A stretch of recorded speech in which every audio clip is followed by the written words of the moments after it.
Hello students, good morning, जय हिंद। मैं Vipin sir और आपका जीविका केमिस्ट्री क्लासेस में आपका एक बार फिर से स्वागत है।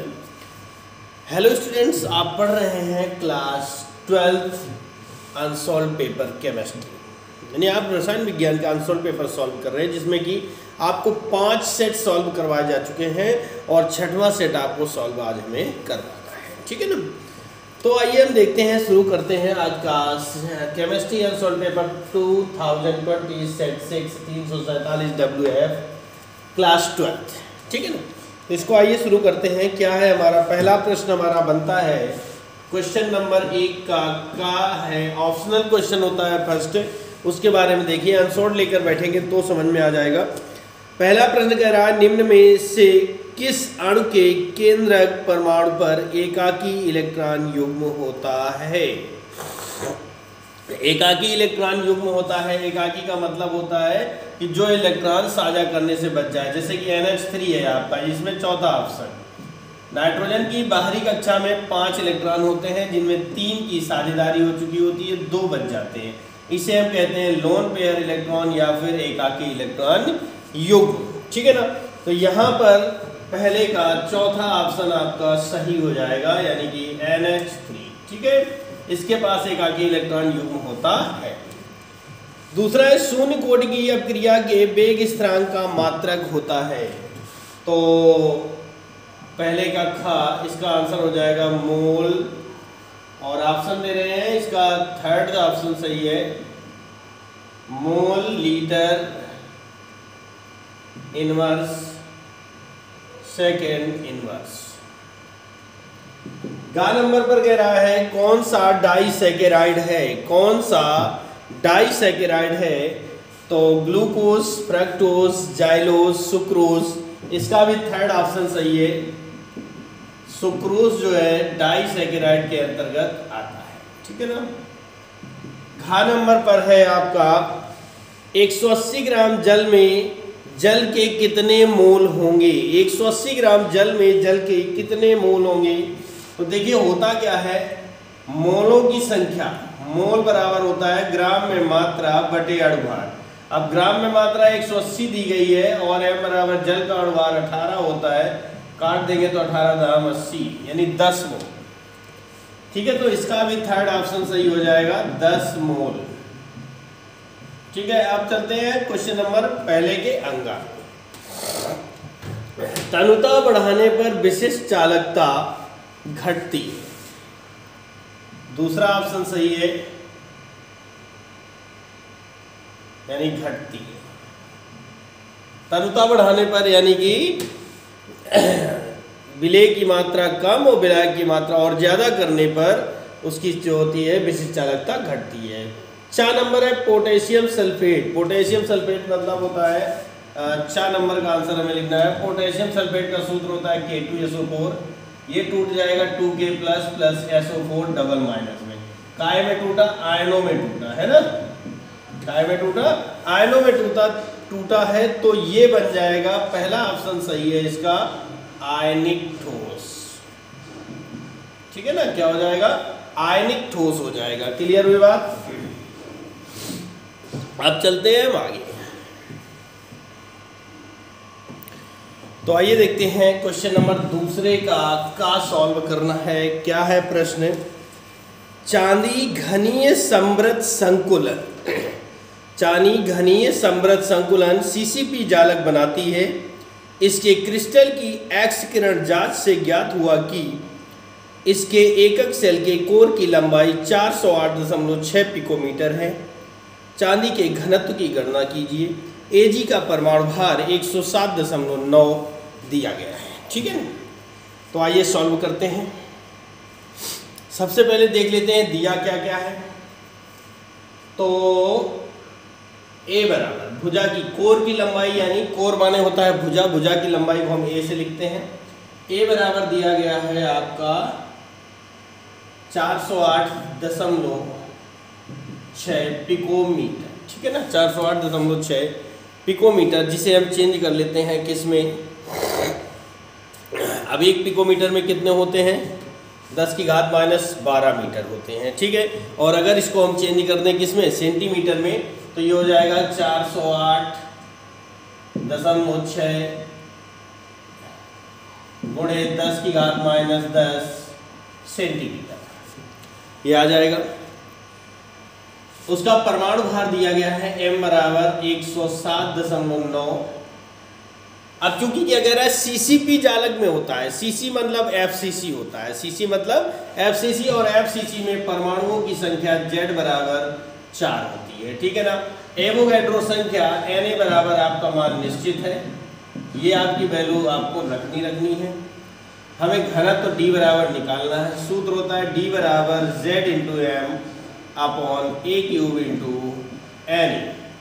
तो Z का मान है 4, 107.9, ये हमारा M का मान हो गया, अपॉन A³ यानी कि 408.6 गुणे 10 की घात -10 की पावर 3 इंटू 3 क्यों हुआ क्योंकि A³ है, और यहाँ पर वैल्यू जो दी गई है वो A की दी गई है। अब यहाँ पर रख देंगे 6.023 इंटू 10 की पावर 23। अब लगा देंगे 4 गुणे 107.9 बटे 408.6 गुणे 408.6 गुणे 408.6, और आपको पता है गुणा में घातें जुड़ती है, तो 10 की पावर -30 इंटू 6.023 इंटू 10 की पावर 23, ठीक है ना। अब क्या होगा, इनका गुणा कर देते हैं, तो 4 गुणे 107.9 अपॉन 408.6 गुणे 408.6 गुणे 408.6 गुणे 6.023 इंटू 10 की पावर -7। कैसे हुआ, -30 और +23 घट जाएंगे तो कितना बच जाएगा, -7 बच जाएगा, ठीक है ना। अब इन दोनों का अगर हम गुणा करें तो ये कितना आ जाएगा हमारा, ये हो जाएगा 431.6 गुणे, ये घाते ऊपर ले जाएंगे तो प्लस की हो जाएंगी, अपॉन इनका अगर हम गुणा करें तो ये हो जाएगा क्या, 68217388.05 इंटू 6.023 इंटू 10 की पावर इतना हो जाएगा, ठीक है ना, क्योंकि ये घातें जो थी ऊपर चली गई तो प्लस का 7 हो जाएगा। अब अगर हम इन सब का कैलकुलेशन करते हैं, भाग देते हैं, तो आपका जो आंसर आएगा वो हो जाएगा 10.50 10.50 ग्राम प्रति सेंटीमीटर क्यूब, ये हमारा आंसर हो जाएगा। इसका सोल्यूशन कैलकुलेशन थोड़ा बड़ा है, आप लोग देख लीजिएगा, ठीक है ना, आ गया होगा समझ में। अब चलते हैं हम लोग आगे। अब हमारा प्रश्न नंबर 2 का कह रहा है 0 डिग्री सेंटीग्रेड पर 0.45 ग्राम ग्लूकोज को 250 ml जल में घोलकर विलयन बनाया गया, इसका परासरण दाब क्या होगा। आर का मान रखा हुआ है, ठीक है ना, आर का मान देख लेंगे। और अब आगे चलते हैं, इसमें दिया क्या क्या है और हमें निकालना क्या है, परासरण दाब ज्ञात करना है। तो आइए देखते हैं गिवन में क्या है। T = 0 डिग्री सेंटीग्रेड प्लस 273 जोड़ देंगे तो ये 273 केल्विन हो जाएगा, और 0.45 ग्राम स्मॉल w का मान है 0.45 ग्राम, ठीक है ना। और इसमें दे रहा है 250 ml जल, V = 250 ml, ठीक है, अपॉन 1000 = हो जाएगा 0.25 लीटर, ठीक है, इतना आ जाएगा। विलयन बनाया गया, परासरण दाब आपसे P पूछ रहा है, R का मान यानी R का मान कह दो या S का मान, R बराबर S बराबर 0.082 लीटर वायुमंडल प्रति डिग्री प्रति मोल, इतना दिया गया है। और ग्लूकोज की बात करता है तो ग्लूकोज का अणुभार जो होता है वो 180 होता है अणुभार, ठीक है ना। अब हम सूत्र लगा देंगे, क्या होता है हमारा PV बराबर, या डायरेक्ट कर दो, P बराबर WST/mV, ठीक है ना। W का मान कितना है 0.45, S का मान कितना है 0.082 इंटू T का मान 273/180 इंटू V का मान है पॉइंट के 250, यानी अगर पॉइंट लगाए तो ऐसा हो जाएगा। अब दशमलव के 3 अंक और दशमलव के 3 अंक तो हट जाएंगे, ठीक है ना। इधर दशमलव हटाएंगे तो इधर 2 जीरो बढ़ा लेंगे, ठीक है ना। 25 एक नहीं 5 है, 5 25, ये 5000 हो जाएगा और 5 नेम 45 हो जाएगा। 9 एकम 9, 9 दूनी 18 हो जाएगा, ठीक है ना। ये 20 आया तो ये बचा क्या 82 इंटू 273 अपॉन 2 पंजे 10 और 4 बिंदी, ठीक, ये हो जाएगा 1 लाख के समथिंग। अब जब इसका हम सॉल्यूशन करेंगे तो क्या आ जाएगा, इनका गुणा करेंगे तो ये हो जाएंगे हमारे 1 सेकेंड, इस सबका कैलकुलेशन करेंगे तो आपका आंसर आ जाएगा 0.224 वायुमंडल, ये आपका आंसर आ जाएगा, ठीक है। इसको हम कर सकते हैं, क्लियर हुआ। ये आपका आंसर था। अब हम चलते हैं दूसरे के गा पर। क्वेश्चन नंबर दूसरे का गा कह रहा है निम्न अभिक्रिया वाले सेल का विद्युत वाहक बल ज्ञात कीजिए, ठीक है ना। निम्न अभिक्रिया वाले सेल का विद्युत वाहक बल ज्ञात कीजिए, तो आपको ये दिखाना है जिसमें कि अभिक्रिया दी गई है Zn प्लस 2Ag, ठीक है ना, Zn प्लस 2Ag प्लस एरोमार Zn पे 2 प्लस प्लस 2Ag, ये अभिक्रिया दी गई है। इस अभिक्रिया के अकॉर्डिंग हम सीधे सीधे कहाँ चलते हैं, हमें निकालना क्या है, ऑक्सीडेशन एंड रिडक्शन पे, क्लियर हुई। तो हमारा जो है क्या निकालना है इसमें विद्युत वाहक बल। विद्युत वाहक बल का मतलब है ई नॉट सेल इक्वल टू क्या हो जाएगा, ई नॉट कैथोड का माइनस ई नॉट एनोड, ठीक है ना। तो ई नॉट कैथोड जो है हमारा वो कितना दिया गया है, प्लस में मान होता है ये पॉइंट का 0.80 माइनस ये दिया गया है 0.76, तो क्या हो जाएगा 0.080, सॉरी ये पॉइंट यहाँ होगा, इसको प्लस हो जाएगा माइनस माइनस पॉइंट के 76 जोड़ देंगे 6 8 7 15 यानी 1.56 वोल्ट, ये आपका आंसर हो जाएगा दूसरे का घा।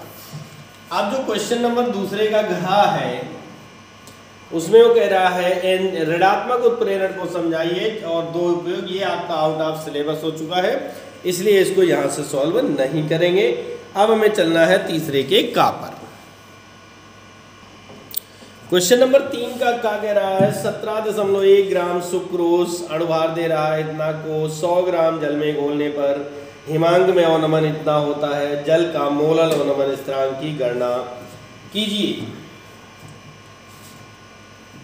तो इसमें स्मॉल w की वैल्यू दी गई है 17.1 ग्राम और सुक्रोज का अणुभार को हम m से लिखते हैं, कितना होता है 342, इसमें माइनस दिया गया, माइनस का कोई मतलब नहीं है, और कैपिटल W का मान दिया गया है 100 ग्राम।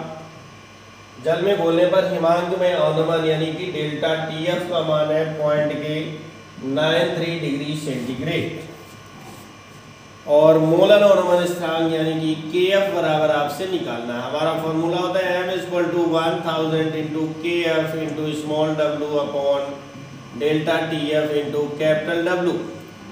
तो अगर हम KF बराबर पक्षांतर करें क्योंकि हमें निकालना क्या है KF, तो ये हो जाएगा m into delta TF into capital W upon 1000 into small w। m की वैल्यू कितनी है 342 है, डेल्टा TF का मान है 0.93 इंटू कैपिटल W का मान है आपका 100 अपॉन 1000 इंटू स्मॉल w का वैल्यू है 17.1, ठीक है। पॉइंट हटाएंगे 1 जीरो बढ़ा लेंगे तो ये हमारा पॉइंट से पॉइंट कैंसिल हो जाएगा, ठीक है ना, पॉइंट से पॉइंट कैंसिल हो जाएगा। अब हम आगे चलते हैं तो इसमें कुछ दो शून्य से 2 शून्य काट देते हैं, है ना। अब अगर हम इनका गुणा करें तो ये हमारी वैल्यू आ जाती है 31806 अपॉन 1700। अब इसमें अगर हम भाग देते हैं तो ये आ जाएगा 1.86 केल्विन किलोग्राम प्रति मोल, ये आपका आंसर हो जाएगा तीसरे के का। तीसरे का जो खा है, क्वेश्चन नंबर थर्ड का जो खा है, क्वेश्चन नंबर थर्ड का जो खा दिया गया है वो आपका है खा का फर्स्ट कोलराउस नियम। ये आपका रिपीट क्वेश्चन है और आपको मिलेगा चैप्टर नंबर थर्ड में, ठीक है ना। इसी का जो सेकंड पार्ट है वैद्युत अपघटनी, वो गैल्वेनी सेल एवं विद्युत अपघटनी सेल में अंतर, गैल्वेनी सेल एवं विद्युत अपघटनी सेल में अंतर, ये भी आपको चैप्टर नंबर थर्ड में मिलेगा, लेकिन ये आपका आउट ऑफ सिलेबस है, ठीक है ना। ये आपका आउट ऑफ सिलेबस है, इसलिए छोड़ दिया जाएगा।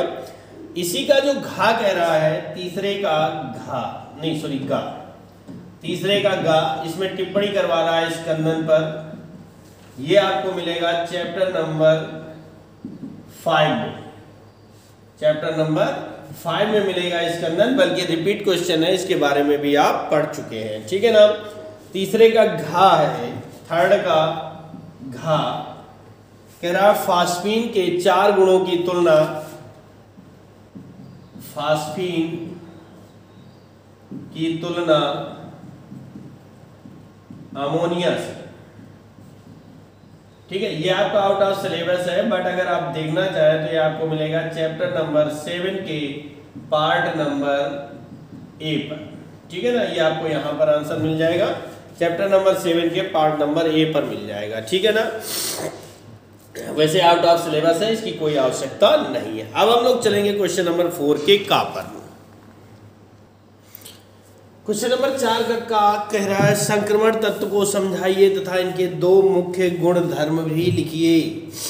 तो संक्रमण तत्व क्या होते हैं, ये सब आपको डिटेल चैप्टर नंबर 8 में मिल जाएगी, पूरी डिटेल से आपको चैप्टर नंबर 8 के शुरुआत में फर्स्ट वीडियो में ही आपको मिल जाएगा। संक्रमण तत्व क्या होते हैं, वैसे मैंने बता दिया है कि डी ब्लॉक तत्वों को संक्रमण तत्व कहा जाता है, डी ब्लॉक तत्वों को संक्रमण तत्व कहा जाता है, अर्थात इनका अंतिम इलेक्ट्रॉन डी कोष में प्रवेश पाता है। इनके बाह्य कोष का सामान्य इलेक्ट्रॉनिक विन्यास n2n-1 d 1 से 10 होता है, 1 से 10 होता है, अतः इन्हें 4 श्रेणियों में बांटा जा सकता है, 3D श्रेणी, 4D श्रेणी, 5D श्रेणी और 6D श्रेणी। इन्हें 4 श्रेणियों में हम डिवाइड कर सकते हैं। हेडिंग है हमारी प्रमुख गुण। इन तत्वों के बाह्य 2 कोष अपूर्ण होते हैं, इसलिए इन्हें संक्रमण तत्व कहा जाता है। बहुत सारे प्रॉपर्टी हैं इनके, कम से कम 15-20 प्रॉपर्टी हैं जो आपको यूट्यूब के यानी हमारे चैनल के चैप्टर नंबर प्लेलिस्ट में जाकर के चैप्टर नंबर 8 में आप देख सकते हैं।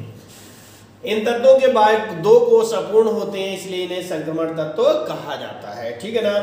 नंबर 2 है इनमें मुक्त संयोजकताओं की संख्या अधिक होने के कारण, इनमें मुक्त संयोजकताओं की संख्या अधिक होने के कारण ये उत्प्रेरक का कार्य करते हैं। किसका काम करते हैं, उत्प्रेरक का कार्य करते हैं। ये इसका बहुत अच्छा पॉइंट है, डी ब्लॉक के तत्व सामान्यतः उत्प्रेरक की भांति कार्य करते हैं, ठीक है ना। तो ये था आपका तीसरे का। इस तरह से आपको मेरे ख्याल से सारे वीडियोस समझ में आ रहे होंगे। और जो बच्चे मैं तो आपको इटावा से पढ़ा रहा हूँ, और जो बच्चे हमारे इटावा से जुड़े हुए हैं वो अगर ऑफलाइन क्लास लेना चाहें क्लास 12th की, तो वो मंडे यानी कि मंडे 5 अप्रैल से ऑफलाइन क्लास शुरू हो रही है, ठीक है ना, इटावा। अब हम चलते हैं क्वेश्चन नंबर 3 के खा पर।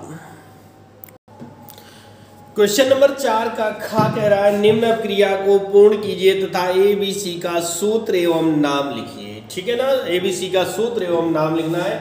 तो ये आपको अपक्रिया दी गई है और आपको पता लगाना है कि इसमें एक और क्या बना है, बी क्या है, सी क्या है, इनके नाम भी लिखने हैं और हमें इनके सूत्र भी देने हैं। तो आइए देखते हैं हम क्या कर सकते हैं, इसका सोल्यूशन देखते हैं। CH3NH2, आप देख रहे हैं कि एरो मार्क बनता है CH3OH, है ना, मेथिल अल्कोहल बनता है।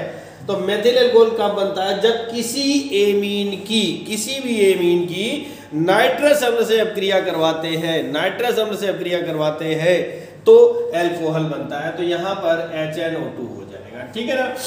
अब अगर किसी भी एल्कोहल की CH3OH से अभिक्रिया करवाते हैं तो एल्किल हैलाइड बनता है, यानी CH3Cl बन जाएगा। ठीक है ना। तो ये आपका A हो गया, ये आपका B यौगिक है। अब इसकी अगर हम KCN से अभिक्रिया करवाएंगे तो ये बनेगा CH3Cn बन जाएगा। ठीक है ना। क्या बन जाएगा? CH3Cn। और अगर हम इसकी ये आपका C यौगिक हो जाएगा SnHCl से अभिक्रिया करवाते हैं तो ये बनता है C2H5NH2। ठीक है ना। तो यहां पर हमें बताना है, कह रहा है A का नाम नाइट्रस अम्ल होता है, A का नाम नाइट्रस अम्ल है और ब्रैकेट में लिख देंगे सूत्र हमारा HNO2 है। B बराबर पर यहां पर क्लोरोमेथेन है, क्लोरोमेथेन जिसका सूत्र है CH3Cl। C बराबर हमारा बना है CH3Cn, यानी कि मेथिल साइनाइड,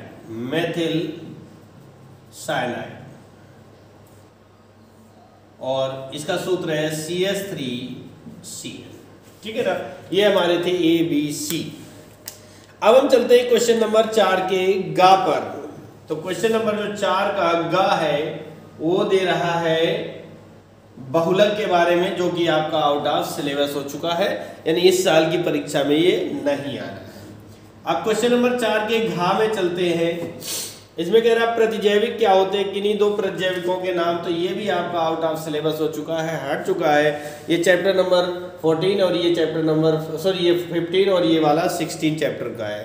ठीक है ना। लेकिन आपका ये हट चुका है तो इसमें इनको अध्ययन करने की आवश्यकता नहीं है। अब हम चलते हैं क्वेश्चन नंबर 5वें में। देखिए अगला 5वें का क्या कह रहा है कि आणविकता एवं कोटि में अंतर समझाइए। आणविकता और कोटि में अंतर जो है ये आपका एक तो पहली बात रिपीट क्वेश्चन है, पिछले सेट में हो चुका है, और दूसरी बात इसका आंसर आपको चैप्टर नंबर 4 में मिल जाएगा, थ्योरेटिकल क्वेश्चन है। ठीक है ना। अब इसमें कह रहा है कि एक प्रथम कोटि की अभिक्रिया 60 मिनट में 75% पूरी होती है। इसी समय न्यूमेरिकल जोड़ रहा है, कह रहा प्रथम कोटि की अभिक्रिया 60 मिनट में 75% पूरी होती है। इस अभिक्रिया की अर्धायु की ज्ञात कीजिए। तो देखिए उसने कहा 60 मिनट, यानी T बराबर दी गई है वैल्यू 60 मिनट और X बराबर दी गई है 75%। तो A इक्वल टू कितना हो जाएगा 100%, और अगर हम A माइनस एक्स निकालेंगे तो ये आ जाएगा हमारा 100 माइनस 75 इक्वल टू 25%। ठीक है ना। और T हाफ बराबर हमसे पूछा जा रहा है। तो हमारा फॉर्मूला होता है K equal to 2.303 upon T log A बटे A माइनस एक्स। ये हमारा फॉर्मूला होता है। वैल्यू रखेंगे 2.303, T का मान है 60 लॉग A का मान 100 अपॉन 25, तो 25 चौको 100। एक चूंकि आपको पता है K बराबर होता है 0.693 अपॉन T हाफ। ठीक है ना। तो अब क्या करेंगे, K बराबर कर देते हैं, K का मान क्या वो फॉर्मूला रख देते हैं 0.693 अपॉन T हाफ। तो यह आ जाता है 2.303 अपॉन 60 इंटू लॉग 4। ठीक है ना। तो 0.693 upon T half equal to 2.303 upon 60 into log 4 की वैल्यू होती है 0.6020। अगर हम यहाँ से इसको पक्षांतर करें T हाफ बराबर, यानी ऐसे पक्षांतर करें तो T हाफ बराबर हो जाएगा 0.693 इंटू 60 अपॉन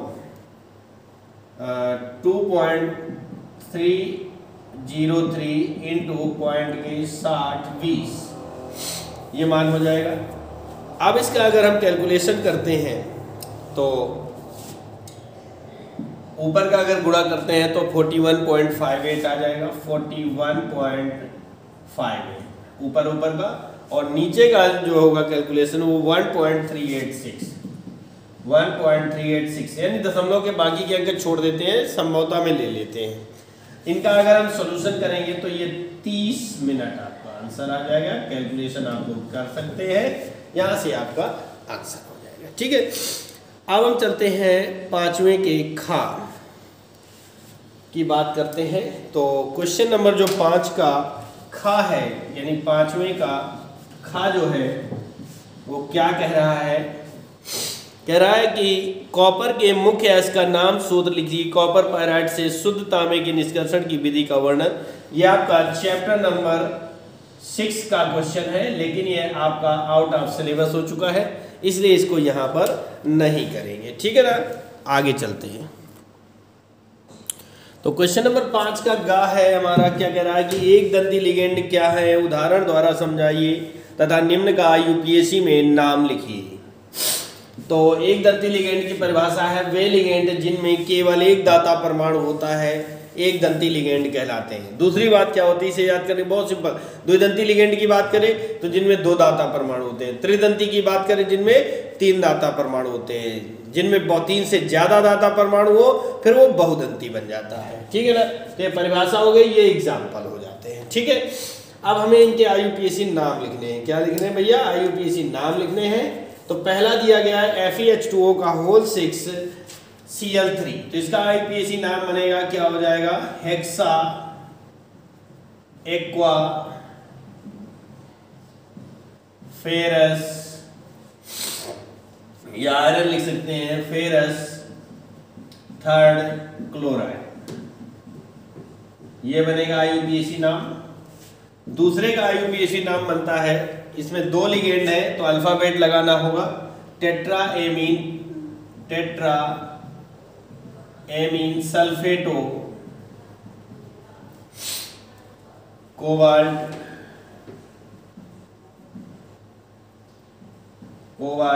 थर्ड नाइट्रेट, यह आईयूपीएसी नाम हो जाएगा। इसकी बात करें तो इसका आईयूपीएसी नाम होगा पोटेशियम ट्राईऑक्सैलेटो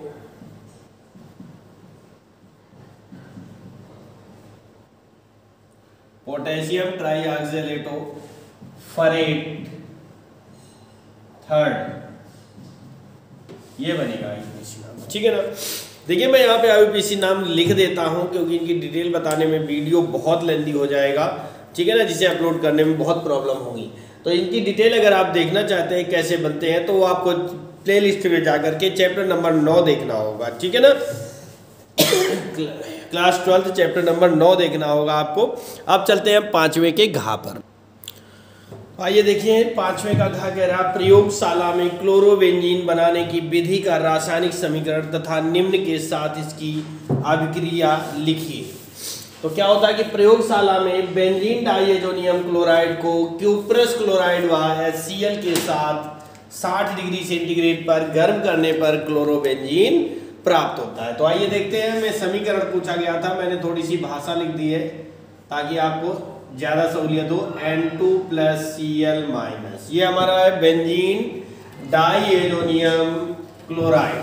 ठीक है ना, इसकी क्रिया उसने कहा क्यूप्रस क्लोराइड और HCl यानी कि CuCl/HCl से 60 डिग्री सेंटीग्रेड पर कराने पर क्लोरोबेंजीन प्राप्त होता है, Cl+N, ये हमारा क्लोरोबेंजीन प्राप्त हो जाता है। ये प्रयोगशाला विधि का समीकरण। इसी में इसने कहा है तथा इसकी रासायनिक अभिक्रियाएं लिखिए। नंबर 1 है H2SO4 की उपस्थिति में सांद्र HNO3 से क्रिया। ठीक है, तो देखिए H2SO4 की उपस्थिति में सांद्र HNO3 से क्रिया करवाएंगे, क्लोरोबेंजीन हो गया प्लस HNO3 ले लेते हैं और सांद्र का मतलब हो गया कंसंट्रेट H2SO4। ठीक है, ये हो जाता है। अब हमें क्या करवाना है इसका, तो आर्थो और पैरा नाइट्रोक्लोरोबेंजीन प्राप्त होता है, ये Cl हो गया NO2। ठीक है, आर्थो नाइट्रोक्लोरोबेंजीन और plus Cl NO2 para nitrochlorobenzene, ये प्राप्त होता है। अगर हम इसका नाइट्रीकरण करवाते हैं SN2SO4 में तो आर्थो नाइट्रोक्लोरोबेंजीन और पैरा नाइट्रोक्लोरोबेंजीन प्राप्त होता है। ठीक है, अब इसी श्रृंखला में देखेंगे तो नंबर जो 2 है, सेकेंड पॉइंट पर क्या कह रहा है कि AlCl3 की उपस्थिति में CH3Cl से क्रिया, AlCl3 की उपस्थिति में CH3Cl से क्रिया करवाना है, ठीक है ना। AlCl3 की उपस्थिति में CH3Cl से क्रिया करवाना है, तो ये हमारा हो जाएगा CH3Cl, और उपस्थिति किसकी है, निर्जल AlCl3 से। तो अगर हम ऐसा करवाते हैं तो यहां से CH3 रिप्लेस हो जाएगा और ये आ जाएगा आपका CH3, यानी आर्थो क्लोरोटालुइन और पैरा क्लोरोटालुइन आपका प्राप्त हो जाएगा, ठीक है ना। ये काम होता है, लेकिन ये कार्य जो होता है ये होता है 200 डिग्री सेंटीग्रेड पर यह क्रिया संपन्न होती है, ठीक है ना। इसी का थर्ड पॉइंट कह रहा है कि Cu2O की उपस्थिति में NH3 से क्रिया, Cu2O की उपस्थिति में NH3 से क्रिया, ये दे रहा है, ठीक है ना।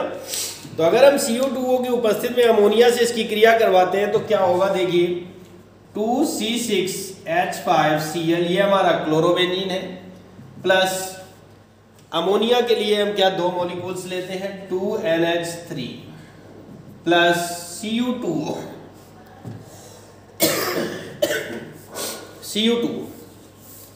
अब इसकी हम क्रिया करवाते हैं तो एनिलीन प्राप्त होता है, 2C6H5NH2, 2C6H5 निकला और यहां से NH2 निकल जाएगा, बचा क्या 2 हाइड्रोजन और 2 Cl, तो इस तरह से आपका ये बन जाएगा 2CuCl, क्यूप्रस क्लोराइड बाहर हो जाएगा, प्लस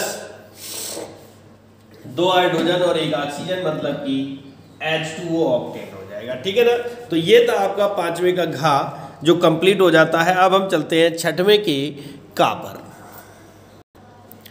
तो क्वेश्चन नंबर 6 का क्या कह रहा है, ईथर बनाने की 2 विधियों को लिखिए तथा इसकी निम्न के साथ रासायनिक अपक्रियाओं का समीकरण भी लिखना है।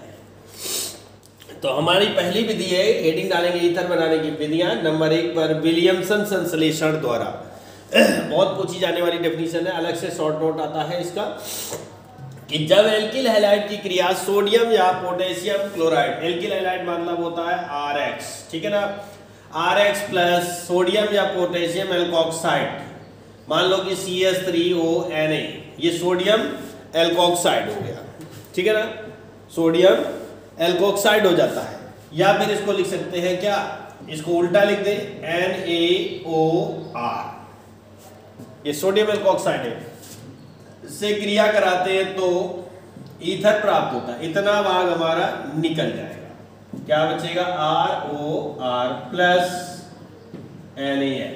फॉर एग्जाम्पल ले लेते हैं, मान लो C2H5Cl प्लस NaOC2H5, तो इतना भाग हमारा निकल जाएगा, क्या बचेगा C2H5OC2H5 प्लस NaCl, ठीक है ना।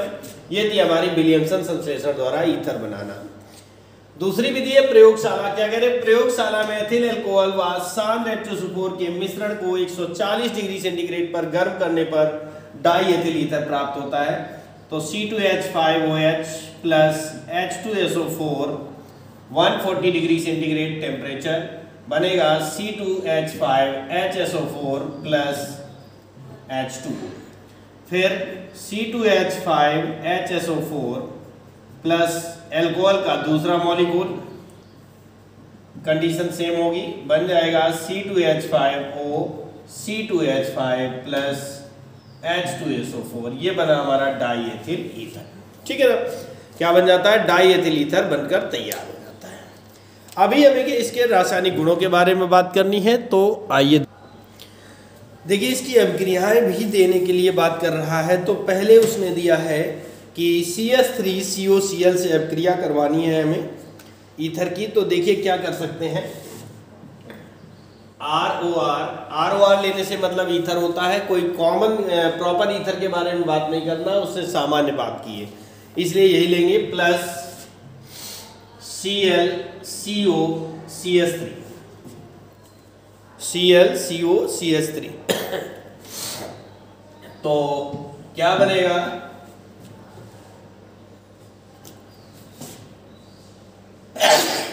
सॉरी ZnCl2 की उपस्थिति में होगी ये अभिक्रिया, और करना क्या पड़ेगा, गर्म।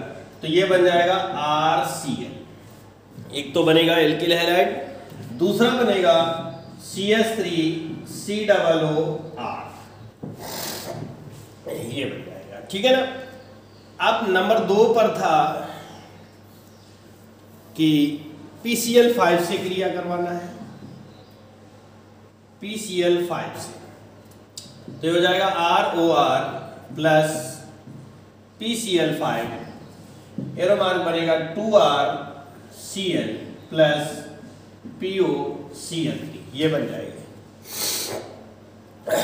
ठीक है ना, गर्म करने पर। तीसरी कंडीशन कह रहा है गर्म HI से क्रिया, गर्म HI से क्रिया करवाएंगे अगर ईथर की, तो क्या बनता है, ROR plus 2HI arrow mark 2RI plus H2, ये बनेगा। ठीक है, तो इस तरह से आपका ये छठवें का कंप्लीट होता है। अब चलते हैं इसके अथवा। तो देखिए ये था छठवें के का अथवा जो हम सॉल्व करने जा रहे हैं। कह रहा कैसे प्राप्त करोगे एथिल अल्कोहल से मेथिल अल्कोहल।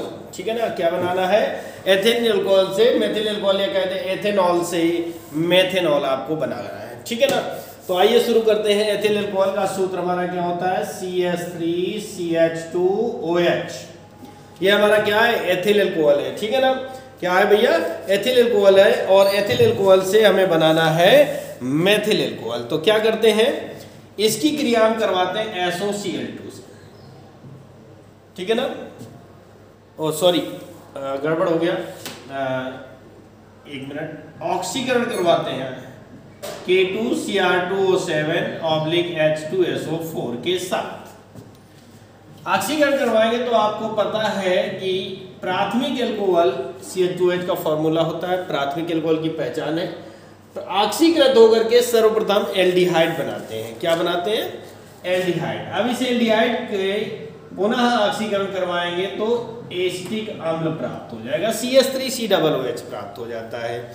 ठीक है ना, जिसकी क्रिया हम NaOH से कराते हैं। किससे, NaOH से, तो बन जाता है CH3COONO, यानी सोडियम लवण प्राप्त होता है। अब इसकी क्रिया सोडा लाइम से करवाते हैं, यानी जो सोडियम एसीटेट प्राप्त हुआ है उसकी क्रिया हम सोडा लाइम से करवाएंगे, यानी कि NaOH प्लस CaO। तो ये हमें बन जाएगा क्या, CH4, मेथेन प्राप्त होगा, और -Na2CO3 निकल जाएगा। ठीक है ना, अब इसका हम हैलोजनीकरण करवाते हैं Cl2 से, तो ये बन जाएगा CH3Cl। क्या बनेगा, CH3Cl, और इसके बाद हम जलीय KOH से अब क्रिया करवा देते हैं, तो CH3OH बन जाएगा, -KCl निकल जाएगा, यहाँ पर -HCl निकलता है। ये बन गया हमारा एथिल अल्कोहल से मेथिल अल्कोहल। ठीक है ना, दूसरा आपका कह रहा है मेथिल अल्कोहल से एस्टिक अम्ल के बारे में। ठीक है ना, दूसरा पॉइंट क्या है, मेथिल अल्कोहल से एस्टिक अम्ल बनाना है। नंबर 2 है मेथिल अल्कोहल से एसिटिक अम्ल आपको बनाना है। ठीक है, तो देखिए क्या कर सकते हैं इसमें कि मेथिल अल्कोहल का सूत्र लिया CH3OH। ठीक है, इसको सर्वप्रथम PCl3 से अपकृत करा देते हैं, तो ये बन जाएगा क्या, CH3Cl। ठीक है, CH3Cl। अब इसकी अपक्रिया हम KCl से करवाते हैं, तो ये बन जाएगा क्या, CH3Cl। क्या बनेगा भैया, CH3Cl, जिसका जल अपघटन अम्ल की उपस्थिति में कराने पर H प्लस H2O ये बन जाएगा CH3 COOH प्लस NH3 ये। तो ये था हमारा मेथिल अल्कोहल से एस्टिक अम्ल। तीसरे नंबर पर कह रहा है फिनॉल से पिक्रिक अम्ल, ठीक है ना। तो फिनॉल का फॉर्मूला क्या होता है, आइए देखते हैं। OH plus 3HNO3 gives out concentrate H2SO4 की उपस्थिति में होती है यह क्रिया, और क्या बनता है आइए देखते हैं। OH NO2 NO2 NO2 ये और प्लस आपका 3H2O, इसका नाम TNP ट्राई नाइट्रोफिनॉल या फिर पिक्रिक अम्ल, इसी को बोलते हैं पिक्रिक अम्ल, ठीक है ना। ये बन गया। तो ये 3 पॉइंट हो गए, अभी इसके 2 पॉइंट बाकी हैं, तो आप इनको दोबारा से देखते हैं। तो आइए नंबर 4 पर कह रहा है फिनॉल से फिनोप्थिलीन बनाना है। फिनॉल से फिनोप्थिलीन बनाना है तो देखिए फिनॉल की अभिक्रिया में थैलिक एनहाइड्राइड से करानी होगी। C double bond O C double bond O, ये हमारा थैलिक एनहाइड्राइड, थैलिक एनहाइड्राइड, ठीक है। थैलिक एनहाइड्राइड की क्रिया हम फिनॉल से कराते हैं, और फिनॉल के लेते कितने हैं, 2 मॉलिक्यूल्स।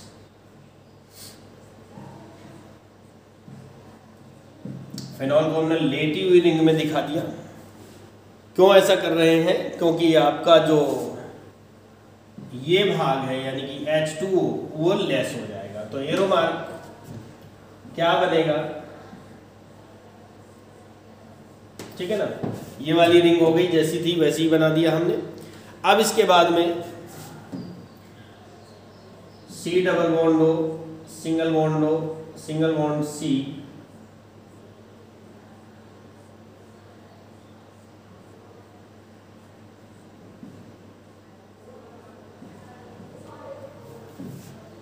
OH OH, ठीक है, और एक प्लस H2, ये हमारा फिनोप्थिलीन तैयार हो जाता है। फिनॉल से फिनोप्थिलीन, ये है हमारा फिनॉल, और ये बन गया फिनोप्थिलीन।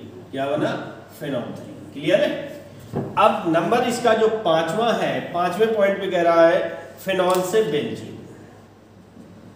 फिनॉल से बेंजीन, तो देखिए फिनॉल का फॉर्मूला होता है OH, इसकी क्रिया हम जिंक चूर्ण से करवा देते हैं, जिंक धातु से करवा देते हैं, तो बेंजीन प्राप्त हो जाता है, और प्लस ZnO बाहर हो जाता है। तो इस तरह से ये 5 पॉइंट यानी 6वें के का अथवा भी कंप्लीट होता है। अब चलते हैं हम लोग अगली पर। क्वेश्चन नंबर 6वें का खा कह रहा है कि निम्न अभिक्रिया को पूर्ण कीजिए तथा ABCDE का नाम तथा सूत्र लिखिए। इन अभिक्रियाओं को पूरा करना है और ABCD में कौन से यौगिक हैं, क्या बनकर तैयार होगा, उनके नाम और सूत्र लिखने हैं, ठीक है ना। तो RCOOH का LiAlH4 और H3O पॉजिटिव के साथ अपचयन एवं जलपघटन, अपचयन और जलपघटन दोनों हो रहे हैं, तो क्या बनेगा, तो देखिए RCOOH एरो मार्क LiAlH4 और H3O पॉजिटिव, जो जैसा है वह भी तो वैसे ही करेंगे। तो ये बनता क्या है, आपका एल्कोहल बनकर तैयार हो जाता है। क्या बनता है, एल्कोहल, RCH2OH प्लस H2, ठीक है ना। लिखना चाहो तो लिखो, अन्यथा नहीं, ठीक है ना। आपका एल्कोहल बनकर तैयार हो जाएगा, ठीक। अब उसने कहा कि ए का नाम बताना है, तो सूत्र तो हमारा ये हो गया, और ए का नाम है हमारा एल्कोहल, ठीक है। दूसरे में कह रहा है RCH2COOH, तो देखिए क्या होगा, RCH2COOH एरो मार्क लगाएंगे। फर्स्ट कंडीशन हैलोजनीकरण, वो भी लाल फास्फोरस की उपस्थिति में।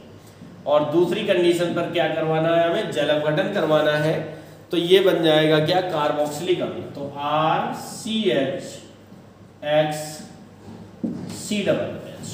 ठीक है ना।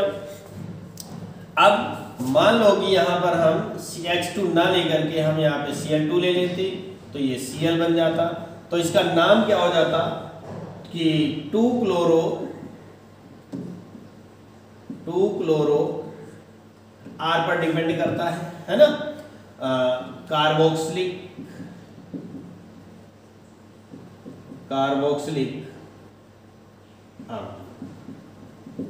और तीसरी कंडीशन है हमारी, देखिए क्या दी गई है, बेंजीन रिंग बना रहे हैं, CH3 टॉलुइन, अब क्रिया करवानी है HNO3 और कंसंट्रेट H2SO4 के साथ, ठीक है ना। दोनों ही भाग कंसंट्रेट हैं, कंसंट्रेट HNO3 और H2SO4 की अब क्रिया करवाएंगे तो मेटा नाइट्रोबेंजोइक अम्ल प्राप्त होता है, यानी टॉलुइन का ऑक्सीकरण होगा, सर्वप्रथम टॉलुइन का ऑक्सीकरण होता है और बेंजोइक अम्ल बनता है, तथा HNO3 का NO2 समूह मेटा नाइट्रोबेंजोइक अम्ल बना देता है, मेटा नाइट्रोबेंजोइक अम्ल। ये हमारा C का हो गया, ठीक है ना। ये हमारा यौगिक A था, ये B है, ये C है। अब चलते हैं हम D और E के लिए। तो इसमें देखिए क्या कर रहे हैं, RCOOH एरो मार्ग NH3 से अब क्रिया करवाएंगे तो एमाइड प्राप्त हो जाता है। क्या प्राप्त होता है, एमाइड, यानी कि RCONH2, यहाँ से -H2 आपका निकल जाएगा, इसे हम कहेंगे एमाइड। ये हमारा D का नाम हो गया, ठीक है ना। और अगर हम इसको गर्म करते रहे, यानी इसको पुनः गर्म कर दें, तो फिर से -H2O निकल जाएगा और बचेगा क्या, साइनाइड, जिसका नाम होगा एल्किल साइनाइड, ये हमें प्राप्त हो जाएंगे। तो इस तरह से हमें A हमारा कौन सा हो गया, ये हो गया, B हमारा ये वाला है, C हमारा ये है, और D हमारा ये है, और E हमारा ये है। पांचों के नाम हो गए, पांचों के सूत्र हो गए, ठीक है ना। तो इस तरह से आपका 7वें कक्षा कंप्लीट होता है। अब इसका अथवा देखते हैं। देखिए अगला प्रश्न कह रहा है कि इसका अथवा, एल्डिहाइड एवं कीटोन बनाने की दो सामान्य विधि का समीकरण लिखिए तथा रासायनिक समीकरण द्वारा निम्न को समझाइए। कैनिजारो अपक्रिया, हैलोफॉर्म अपक्रिया, एल्डोल संघनन। तो सबसे पहले हम एल्डिहाइड को बनाते हैं, जिसमें हम पहली विधि लिख रहे हैं एल्कोहल से, है ना, यानी एल्कोहल से हमें एल्डिहाइड को बनाना है। कैसे बनकर तैयार होगा आइए देखते हैं। तो अगर हम किसी एल्कोहल का ऑक्सीकरण करवाते हैं तो एल्डिहाइड व कीटोन प्राप्त होता है, जैसे कि CH3 CH2OH, या इसको हम ऐसा भी कर सकते हैं RCH2OH, ठीक है ना। इसका ऑक्सीडेशन होगा K2Cr2O7/H2SO4 के साथ, तो ये बन जाएगा क्या, RCHO प्लस H2O। ये हमारा एल्डिहाइड बनकर तैयार हो जाता है। अगर हम किसी सेकेंडरी एल्कोहल CHOH का ऑक्सीडेशन करवाते हैं K2Cr2O7/H2SO4, तो ये बन जाएगा RrCO, ठीक है ना।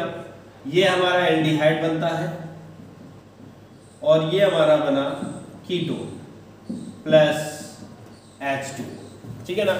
एक प्रॉपर किसी कंपलसरी एल्डिहाइड के बारे में बात नहीं की, इसलिए एल्किल मूलक लेकर के हमने एल्डिहाइड का निर्माण कर दिया। पहली हो गई। दूसरी विधि में कह रहा है कार्बोक्सिलिक अम्लों के लवण से। अगर हम कार्बोक्सिलिक अम्ल के लवण से अपक्रिया करवाते हैं तो हमें एल्डिहाइड प्राप्त हो जाता है, ठीक है ना। क्या प्राप्त होगा, एल्डिहाइड प्राप्त हो जाएगा।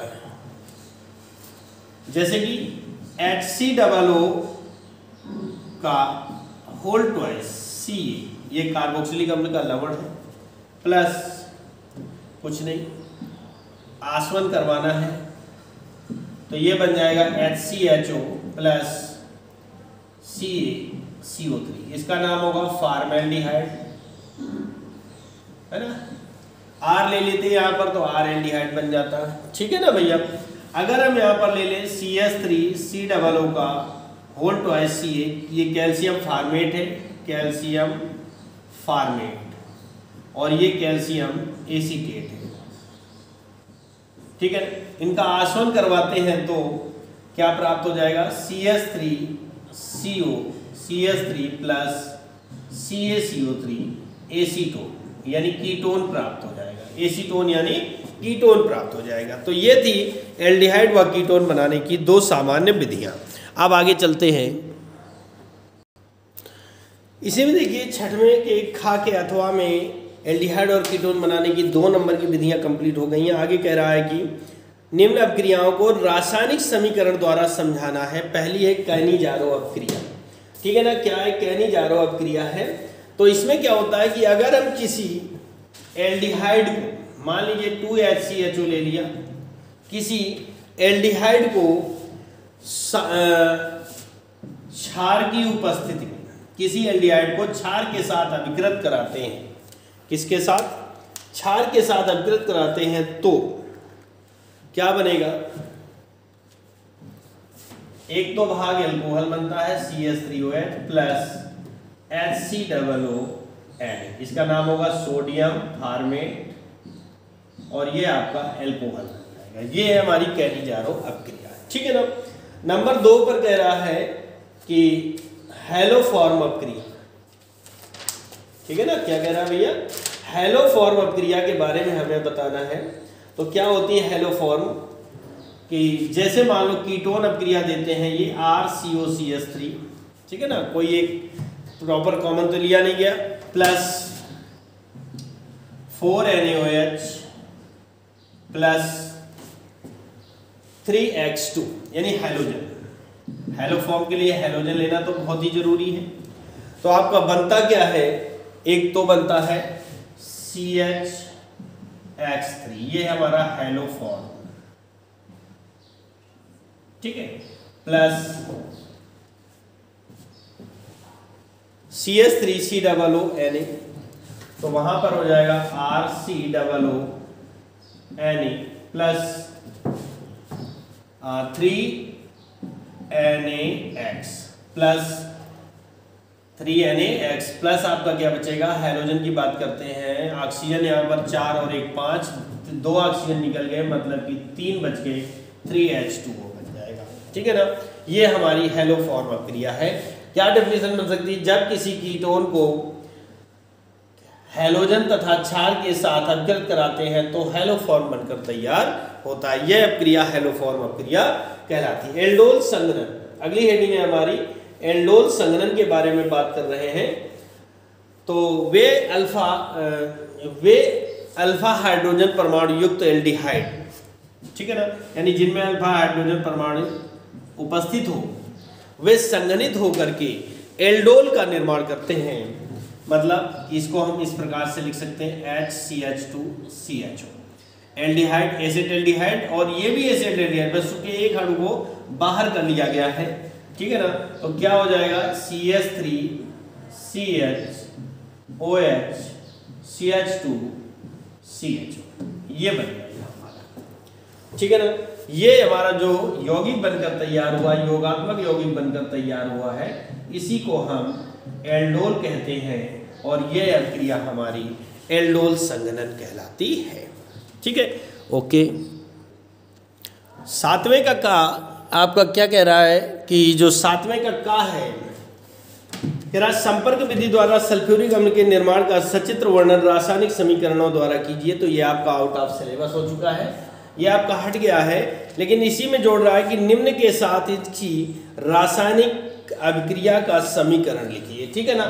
तो चूंकि फार्मिक अम्ल से दे रहा है, तो फार्मिक अम्ल तो हमारा सिलेबस में है, तो इसलिए इसकी अभिक्रियाएं मैं आपको करवा दे रहा हूं, और मेथड जो है आपका, वैसे ये चैप्टर नंबर 7 के पार्ट नंबर B का क्वेश्चन है। आप चाहें तो हमारे चैनल पे चैप्टर नंबर 7 का पार्ट नंबर भी देख सकते हैं, उसमें आपको मिल जाएगा पूरा डिटेल से।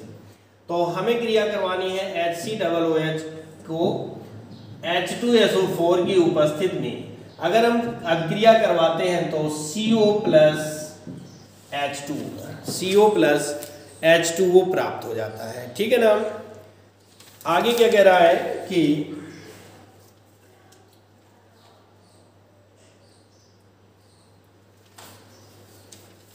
दूसरा है PbNO3 का होल ट्वाइस, PbNO3 का whole twice.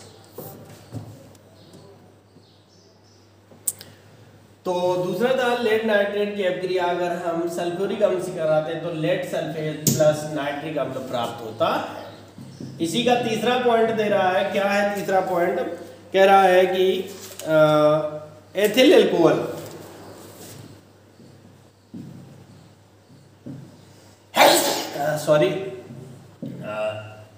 H2SO4 concentrate H2SO4 से अभिक्रिया करवाएंगे तो ये बनेगा C2H4 प्लस H2, यानी जल का एक अणु रिप्लेस हो जाएगा, ठीक है ना। तो ये आपका 7वें का कंप्लीट होता है। अब इसके चलते हैं अथवा पर। देखिए कह रहा है 7वें के का अथवा, कह रहा है क्या होता है जब केवल रासायनिक समीकरण दीजिए। तो पहले दे रहा है क्लोरीन गैस गर्म एवं सांद्र कास्टिक सोडा विलयन में प्रवाहित की जाती है। क्लोरीन गैस को गर्म एवं सांद्र कास्टिक सोडा के विलयन में प्रवाहित करना है। तो देखिए Cl2 प्लस 6NaOH क्या है भैया, गर्म, तो बनेगा NaClO3 प्लस, ठीक है, NaClO3 प्लस 5NaCl। अब यानी कि Cl के 6 हो गए तो यहाँ बैलेंस कर देते हैं। ऑक्सीजन देखते हैं 3 निकल गई है और 3 बच गई है तो आपका 3H2 हो जाएगा, यानी सोडियम, इसका नाम है क्लोरेट, सोडियम क्लोरेट बनेगा और सोडियम क्लोराइड प्लस जल का एक अणु, 3 अणु बाहर हो जाएंगे, ठीक है ना। दूसरा कह रहा है Cu2 प्लस आयन का जलीय विलयन अमोनिया गैस से अभिक्रिया करता है। Cu2 प्लस का जलीय विलयन अमोनिया आयन से अभिक्रिया करता है। तो भैया Cu2 प्लस प्लस 4NH3 वो भी कैसा है, जलीय विलयन है, ठीक है ना, जलीय विलयन है। इसकी अगर अभिक्रिया करवाएंगे तो संकर यौगिक बनता है। क्या बनता है, संकर आयन बनता है, यानी CuNH3 का होल 4, CuNH3 का होल 4 और ये आपका 2-, ये संकर आयन बनकर तैयार होगा, ठीक है ना। तीसरी कंडीशन पे क्या कह रहा है कि आपका जो थर्ड पॉइंट है वो कह रहा है सिल्वर क्लोराइड अवक्षेप में अमोनियम हाइड्रोक्साइड मिलाया जाता है, सिल्वर क्लोराइड के अवक्षेप में, ठीक है ना। तो सिल्वर क्लोराइड का सूत्र क्या होता है, AgCl अवक्षेप की बात करता है, तो इस चिन्ह से प्रेजेंट कर सकते हैं।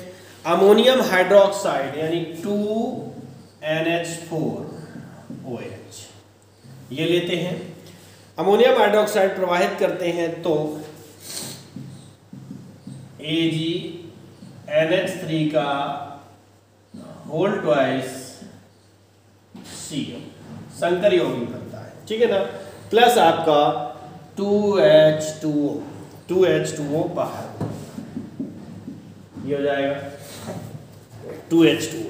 नंबर 4 पर कह रहा है कि नौसादर को बुझे चूने के साथ गर्म किया जाता है, नौसादर को बुझे चूने के साथ गर्म किया जाता है। तो ये है 2NH4Cl प्लस CaOH का होल ट्वाइस, ये बुझा चूना हो जाएगा तो आपका CaCl2 है ना, CaCl2 plus 2NH3 plus 2H2 ammonia बनता है, ठीक है, अमोनिया बनता है। आगे कह रहा है कि ओजोन की क्रिया लेड सल्फाइड से होती है, ओजोन की क्रिया लेड सल्फाइड से होती है। तो PbS plus 4O3 arrow mark बन जाएगा PbSO4 प्लस 4O2, ये हमें बन जाएगा। तो ये था 7वें के का अथवा। अब हम चलते हैं 7वें के खा पर। कह रहा है क्वेश्चन 7वें का खा का पहला कह रहा है कैसे सिद्ध करोगे कि ग्लूकोज में 5 OH समूह है, रासायनिक समीकरण लिखिए। तो देखिए इसके लिए हम क्या कर सकते हैं कि ग्लूकोज CHOH का होल 4 CH2OH इसकी हम 5PCl5 से अब क्रिया करवा दें तो ये बनेगा CHO CHCl का whole 4 CH2Cl plus 5POCl3 plus 5HCl। ठीक है ना। नंबर 2 ये तो था पहला पॉइंट, और इसी के अंदर का नंबर 2 है कि CHOH का होल 4 CH2OH प्लस 5CH3COCl से अपकृत करवाते हैं तो क्या बनेगा CHO CH3 का होल 4 CH2COOCH3 प्लस क्या बनेगा आपका बनेगा 5HC, ये बात हो जाएगा। ठीक है ना। पेंटाक्लोरोग्लूकोज और पेंटा एसीटेट ग्लूकोज प्राप्त हो जाता है। इन दोनों अभिक्रियाओं से सिद्ध होता है कि ग्लूकोज में 5 OH समूह उपस्थित है। अब आगे चलते हैं।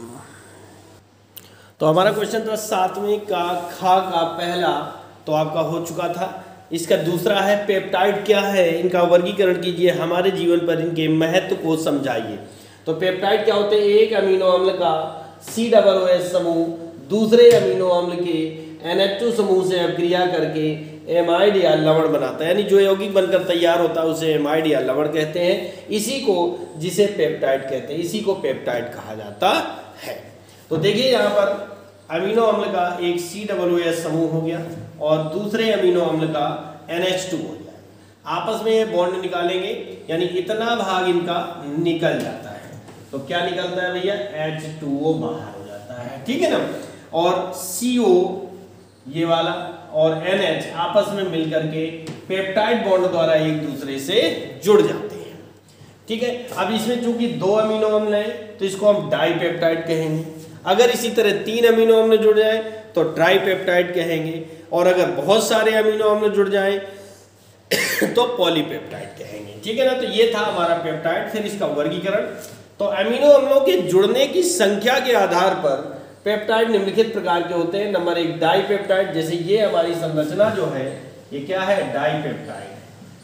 क्यों है, क्योंकि इसमें अमीनो अम्ल के 2 अणु जुड़े हुए हैं। अगर इसी में 3 अणु जुड़ जाएंगे तो ट्राइपेप्टाइड बन जाएगा। 4, 5, 6 या ज्यादा जुड़ जाते हैं तो पॉलीपेप्टाइड श्रृंखला का निर्माण हो जाता है। अब आते हैं महत्व की बात करते हैं, इनका क्या उपयोग होता है पेप्टाइड का। हमारे शरीर में ऊतकों का लगभग 70% भाग पेप्टाइड का बना होता है, यानी हमारी बॉडी का जो निर्माण ऊतक से होता है ना, कोशिका के बाद ऊतक से होता है, उस ऊतक का लगभग 70% भाग पेप्टाइड के द्वारा बनता है। नंबर 2 पेप्टाइड परस्पर मिलकर प्रोटीन का निर्माण करते हैं, यानी प्रोटीन बनाते हैं जो हमारी बॉडी के लिए आवश्यक होती है। ठीक है ना। ये था आपका दूसरा पार्ट। तो आइए देखते हैं 7वें के खा का थर्ड पार्ट। कह रहा है विटामिन ए की कमी से कौन सी बीमारी हो सकती है। तो विटामिन ए की कमी से रतौंधी नामक बीमारी हो सकती है। वैसे तो विटामिन टॉपिक आपका हटा हुआ है, लेकिन छोटा सा क्वेश्चन था तो मैंने आपको आंसर बता दिया। रतौंधी नामक बीमारी होती है। इसमें क्या होता है, शाम के समय दिखाई नहीं देता। नंबर 2 है अथवा में। इसके अथवा में कह रहा है पहला टॉपिक प्रोटीन क्या है, प्रोटीन के कार्य। ये आपका रिपीट क्वेश्चन है, आपका हो चुका है ये सब कुछ, तो आप पिछले सेटों से इसके आंसर देख लेंगे।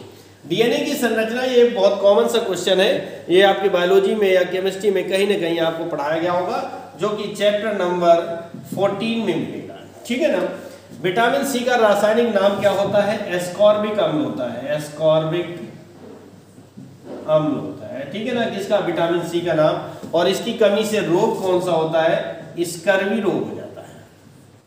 स्कर भी रोक हो जाता है, ठीक है ना। तो इस तरह से आपका 6वां सेट कंप्लीट हुआ और 2020 के सारे सेट कंप्लीट हो जाते हैं। हमारे अनसोल्ड में 6 सेट ही दिए गए हैं, इसलिए मैं आपको 6 सेट ही कराऊंगा। अब इसके आगे जो वीडियो आएंगे वो 2019 के सेट के होंगे। तब तक के लिए नमस्कार, जय हिंद, और अच्छी तैयारी प्रिपरेशन के लिए बने रहिए हमारे यूट्यूब चैनल पर जीविका केमिस्ट्री क्लासेस। थैंक यू, जय हिंद, जय भारत।